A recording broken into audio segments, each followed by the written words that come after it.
The Picture of Dorian Gray by Oscar Wilde. Chapter 18.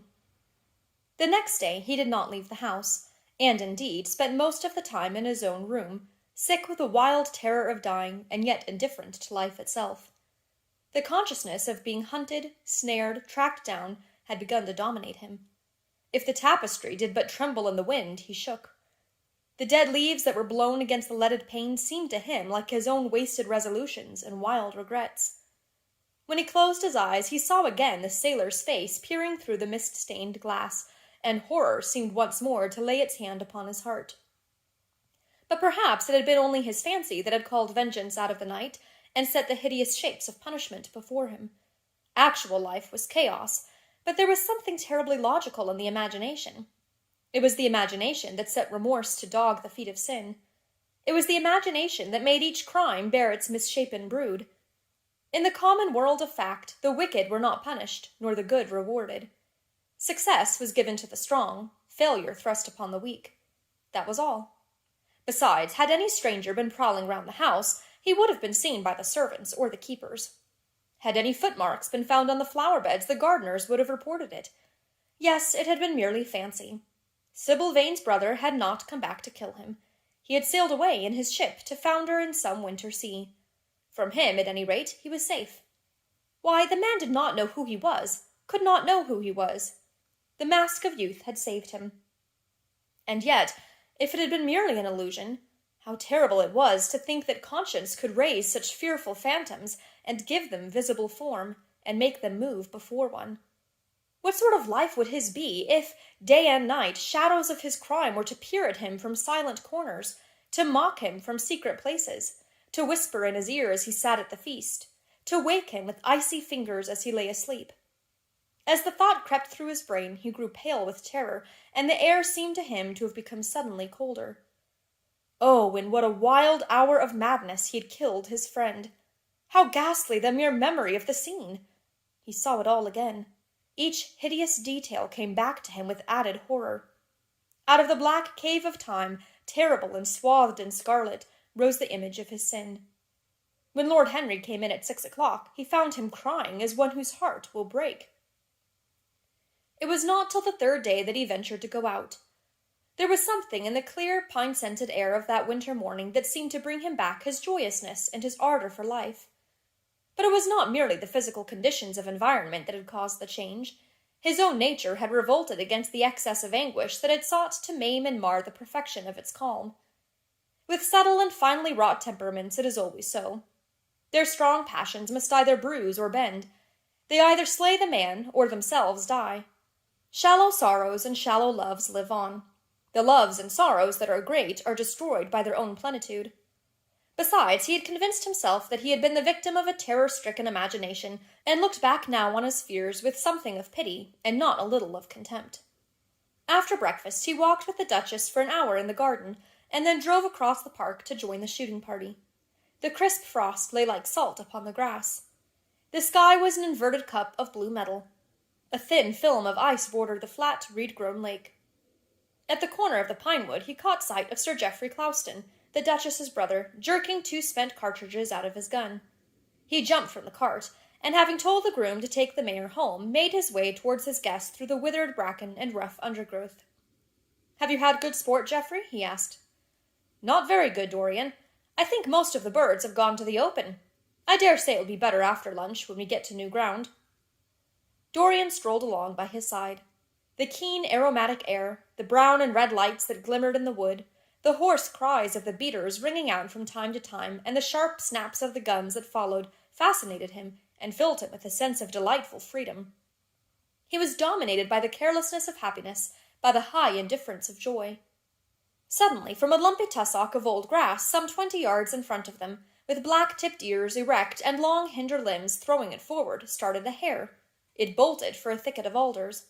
Sir Geoffrey put his gun to his shoulder, but there was something in the animal's grace of movement that strangely charmed Dorian Gray, and he cried out at once, "Don't shoot it, Geoffrey! Let it live!" "What nonsense, Dorian!" laughed his companion, and as the hare bounded into the thicket, he fired. There were 2 cries heard, the cry of a hare in pain, which is dreadful, the cry of a man in agony, which is worse. "Good heavens! I've hit a beater, exclaimed Sir Geoffrey. What an ass the man was to get in front of the guns! Stop shooting there, he called out at the top of his voice. A man is hurt. The head keeper came running up with a stick in his hand. Where, sir? Where is he? He shouted. At the same time, the firing ceased along the line. Here, answered Sir Geoffrey angrily, hurrying towards the thicket. Why on earth don't you keep your men back? Spoiled my shooting for the day. Dorian watched them as they plunged into the alder clump, brushing the lithe, swinging branches aside. In a few moments they emerged, dragging a body after them into the sunlight. He turned away in horror. It seemed to him that misfortune followed wherever he went. He heard Sir Geoffrey ask if the man was really dead, and the affirmative answer of the keeper. The words seemed to him to have become suddenly alive with faces. There was the trampling of myriad feet and the low buzz of voices. A great copper-breasted pheasant came beating through the boughs overhead. After a few moments, that were to him in his perturbed state like endless hours of pain, he felt a hand laid on his shoulder. He started and looked round. Dorian, said Lord Henry, I'd better tell them that the shooting is stopped for today. It would not look well to go on. I wish it were stopped forever, Harry, he answered bitterly. The whole thing is hideous and cruel. Is the man— He could not finish the sentence. I'm afraid so, rejoined Lord Henry. He got the whole charge of shot in his chest. He must have died almost instantaneously. Come, let us go home. They walked side by side in the direction of the avenue for nearly 50 yards without speaking. Then Dorian looked at Lord Henry and said with a heavy sigh, It is a bad omen, Harry, a very bad omen. What is? Asked Lord Henry. Oh, this accident, I suppose. My dear fellow, it can't be helped. It was the man's own fault. Why did he get in front of the guns? Besides, it is nothing to us. It is rather awkward for Geoffrey, of course. It does not do to pepper beaters. It makes people think that one is a wild shot. And Geoffrey is not. He shoots very straight. But there is no use talking about the matter. Dorian shook his head. It is a bad omen, Harry. I feel as if something horrible were going to happen to some of us. To myself, perhaps, he added, passing his hand over his eyes with a gesture of pain. The elder man laughed. The only horrible thing in the world is ennui, Dorian. That is the one sin for which there is no forgiveness. But we are not likely to suffer from it unless these fellows keep chattering about this thing at dinner. I must tell them that the subject is to be tabooed. As for omens, there is no such thing as an omen. Destiny does not send us heralds. She is too wise or too cruel for that. Besides, what on earth could happen to you, Dorian? You have everything in the world that a man can want. There is no one who would not be delighted to change places with you. There is no one with whom I would not change places, Harry. Don't laugh like that. I am telling you the truth. The wretched peasant who has just died is better off than I am. I have no terror of death. It is the coming of death that terrifies me. Its monstrous wings seem to wheel in the leaden air around me. Good heavens, don't you see a man moving behind the trees there, watching me, waiting for me? Lord Henry looked in the direction in which the trembling gloved hand was pointing. Yes, he said, smiling, I see the gardener waiting for you. I suppose he wants to ask you what flowers you wish to have on the table tonight. How absurdly nervous you are, my dear fellow. You must come and see my doctor when we get back to town. Dorian heaved a sigh of relief as he saw the gardener approaching. The man touched his hat, glanced for a moment at Lord Henry in a hesitating manner, and then produced a letter, which he handed to his master. Her Grace told me to wait for an answer, he murmured. Dorian put the letter into his pocket. Tell her Grace that I am coming in, he said coldly. The man turned round and went rapidly in the direction of the house. How fond women are of doing dangerous things, laughed Lord Henry. It is one of the qualities in them that I admire most. A woman will flirt with anybody in the world as long as other people are looking on. How fond you are of saying dangerous things, Harry. In the present instance you are quite astray. I like the Duchess very much, but I don't love her. And the Duchess loves you very much, but she likes you less, so you were excellently matched. You are talking scandal, Harry, and there is never any basis for scandal. The basis of every scandal is an immoral certainty, said Lord Henry, lighting a cigarette. You would sacrifice anybody, Harry, for the sake of an epigram. The world goes to the altar of its own accord, was the answer. I wish I could love, cried Dorian Gray with a deep note of pathos in his voice. But I seem to have lost the passion and forgotten the desire. I am too much concentrated on myself. My own personality has become a burden to me. I want to escape, to go away, to forget. It was silly of me to come down here at all. I think I shall send a wire to Harvey to have the yacht got ready. On a yacht, one is safe." "Safe from what, Dorian? You were in some trouble. Why not tell me what it is? You know I would help you." "I can't tell you, Harry," he answered sadly, "and I dare say it is only a fancy of mine. This unfortunate accident has upset me. I have a horrible presentiment that something of the kind may happen to me." "What nonsense!" "I hope it is, but I can't help feeling it. Ah, here is the Duchess, looking like Artemis in a tailor-made gown. You see, we have come back, Duchess." "I have heard all about it, Mr. Gray," she answered. "Poor Geoffrey is terribly upset, and it seems that you asked him not to shoot the hare. How curious." "Yes, it was very curious. I don't know what made me say it. Some whim, I suppose. It looked the loveliest of little live things. But I am sorry they told you about the man. It is a hideous subject." "It is an annoying subject," broke in Lord Henry. "It has no psychological value at all. Now, if Geoffrey had done the thing on purpose, how interesting he would be. I should like to know someone who had committed a real murder." "How horrid of you, Harry!" cried the Duchess. "Isn't it, Mr. Gray? Harry, Mr. Gray is ill again. He is going to faint." Dorian drew himself up with an effort and smiled. "It is nothing, Duchess," he murmured.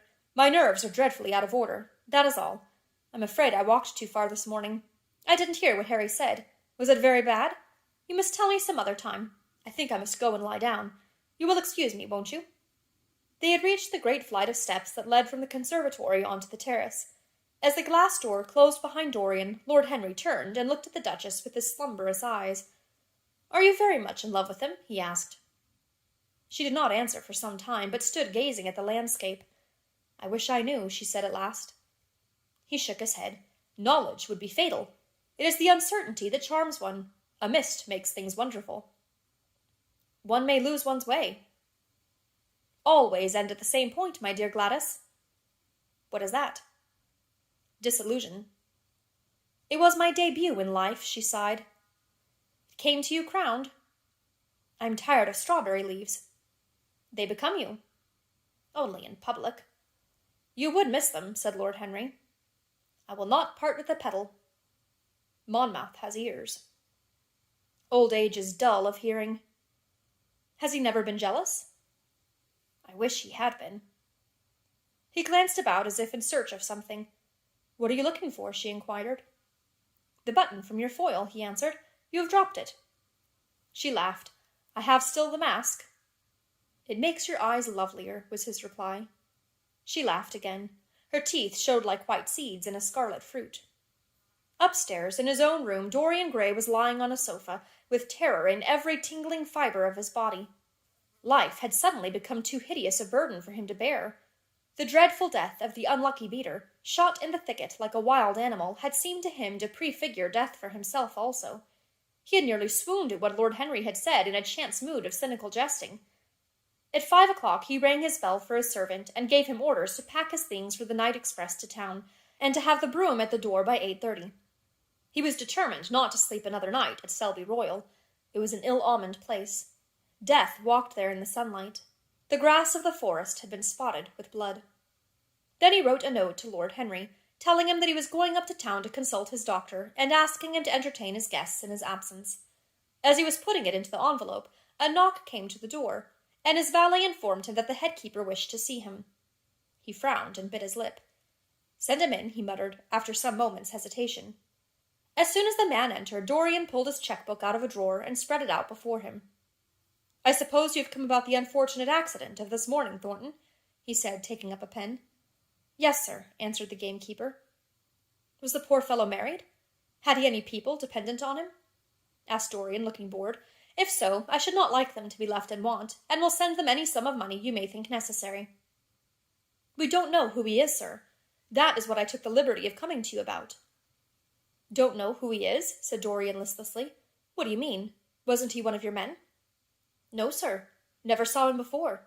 Seems like a sailor, sir." The pen dropped from Dorian Gray's hand, and he felt as if his heart had suddenly stopped beating. "A sailor!" he cried out. "Did you say a sailor?" "Yes, sir. He looks as if he had been a sort of sailor, tattooed on both arms and that kind of thing."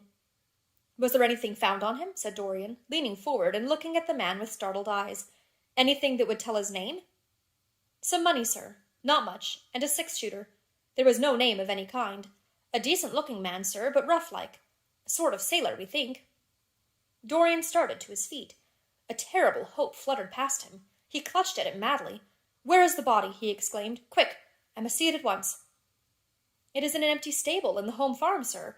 The folk don't like to have that sort of thing in their houses. They say a corpse brings bad luck." "The home farm? Go there at once and meet me. Tell one of the grooms to bring my horse round. No, never mind. I'll go to the stables myself. It will save time." In less than a quarter of an hour, Dorian Gray was galloping down the long avenue as hard as he could go. The trees seemed to sweep past him in spectral procession, and wild shadows to fling themselves across his path. Once the mare swerved at a white gate-post and nearly threw him. He lashed her across the neck with his crop. She cleft the dusky air like an arrow. The stones flew from her hoofs. At last he reached the home farm. 2 men were loitering in the yard. He leaped from the saddle and threw the reins to one of them. In the farthest stable a light was glimmering. Something seemed to tell him that the body was there, and he hurried to the door and put his hand upon the latch. There he paused for a moment, feeling that he was on the brink of a discovery that would either make or mar his life. Then he thrust the door open and entered. On a heap of sacking in the far corner was lying the dead body of a man dressed in a coarse shirt and a pair of blue trousers. A spotted handkerchief had been placed over the face. A coarse candle, stuck in a bottle, sputtered beside it. Dorian Gray shuddered. He felt that his could not be the hand to take the handkerchief away, and called out to one of the farm servants to come to him. "Take that thing off the face. I wish to see it," he said, clutching at the doorpost for support. When the farm servant had done so, he stepped forward. A cry of joy broke from his lips. The man who had been shot in the thicket was James Vane. He stood there for some minutes looking at the dead body. As he rode home, his eyes were full of tears, for he knew he was safe.